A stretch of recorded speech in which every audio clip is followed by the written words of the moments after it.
Welcome, ladies and gentlemen, in this analysis.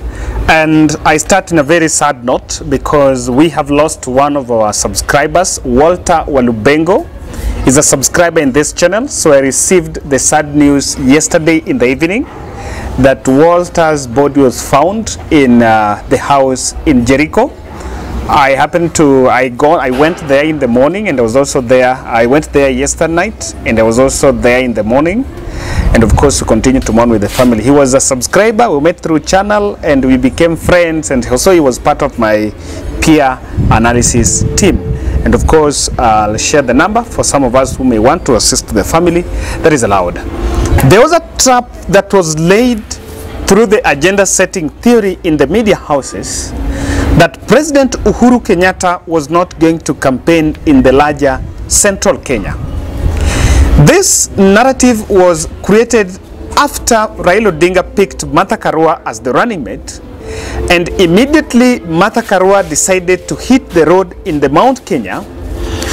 The questions were emerging. When was President Uhuru Kenyatta going to conduct the central Kenya campaign? This is a question that has been lingering in the minds of many, because the said journey, or rather the said tour, was supposed to be conducted in February. After the Sagana 3 declaration, it did not happen. Then the president handlers again mentioned that he was going to conduct the tour in March after the formalization of Azimio la Umoja coalition movement, but that again did not see the light of the day.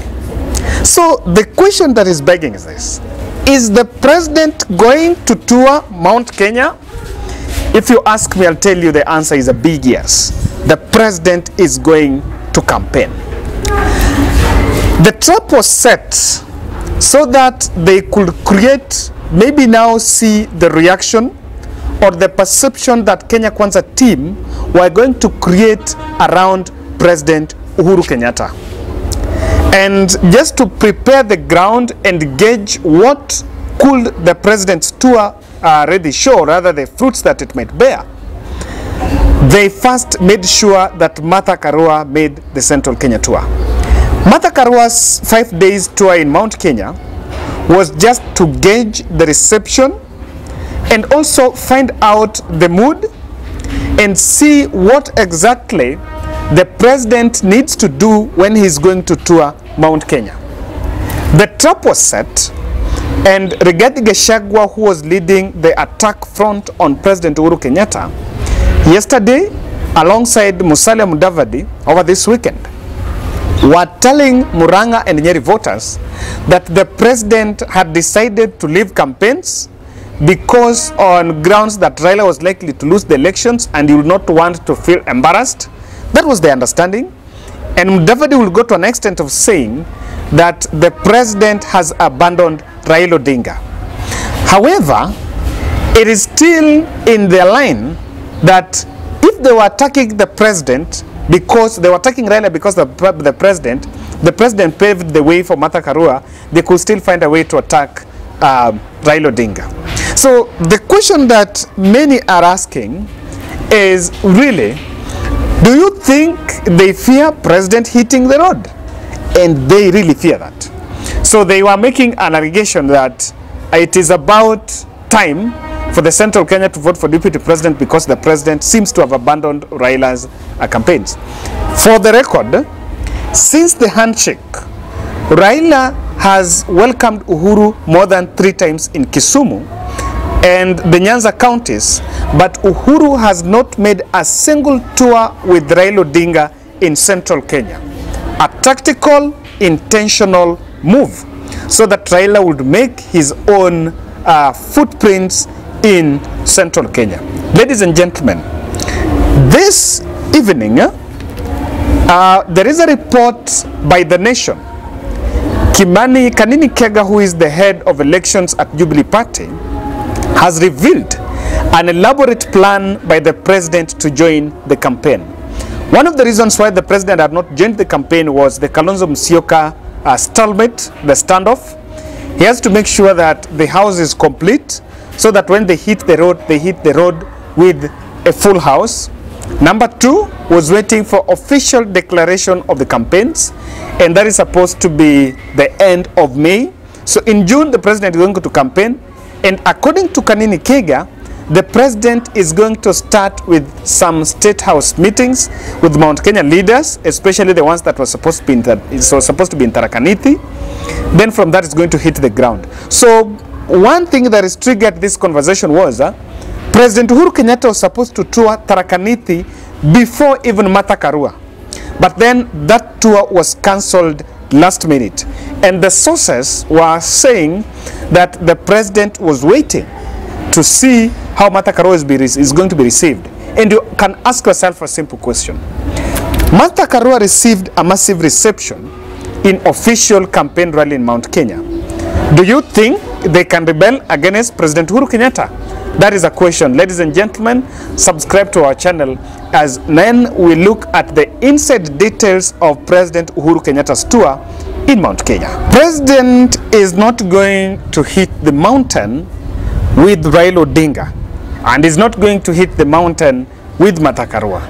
But the president will go to Mount Kenya in his capacity as the head of state, packaged, but again packaged as Azimio la Umoja chairman, or rather the leader of Azimio la Umoja. Now, one aspect that was leaked was that he's going to make a development tour of Mount Kenya. And I know someone might challenge me here and say, why do so while he's only 3 months to leaving office? The essence of making the development tour to inspect the projects is not to inject money, but to do visibility on what the Jubilee government has done. Why is this very important? This is very important because in central Kenya, the Jubilee garbage has been patched in the head of Raila Odinga. And 2, the campaign in Mount Kenya is centered on the fact that the president did not deliver for the region. Now, for the president to answer that question, he must go and do that development tour, or rather inspection tour.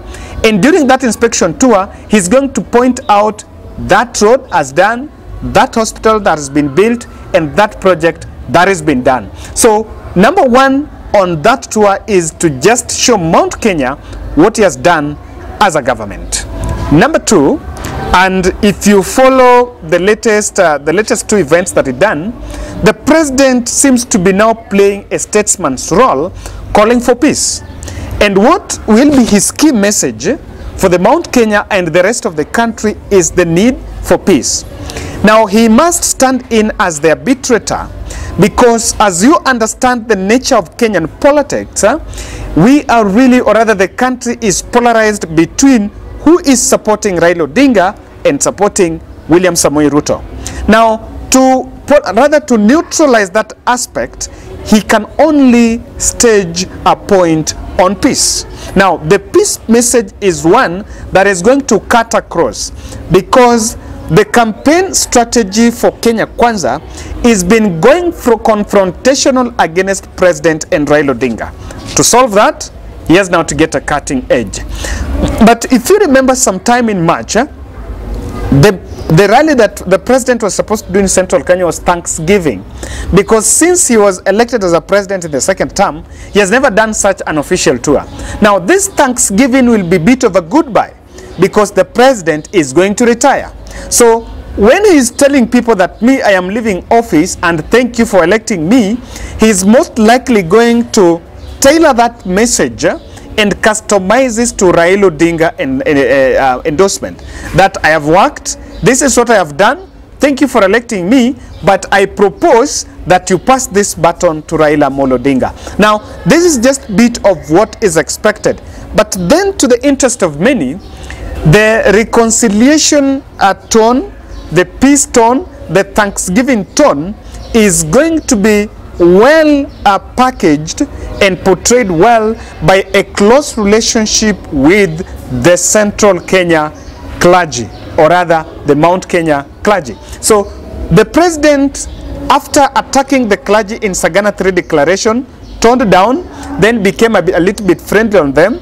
And now as people get towards election, Many of them are now taking a neutral stand. So that makes the president handlers to be in a position to gel well with them. This is a very key population, or this is a very key, these are the opinion leaders that Deputy President has been using in the last 3 years to cement the Mount Kenya politics. So the president has also, in his wisdom, decided that this is the team that they must bring close to him. But then what stops him from saying that I am leaving, but I have Martha Karua? I may not be wrong to say that President Uhuru Kenyatta is also going to endorse Martha Karua as his successor. Ladies and gentlemen, that's my analysis, and let's come back with what is happening on David Day.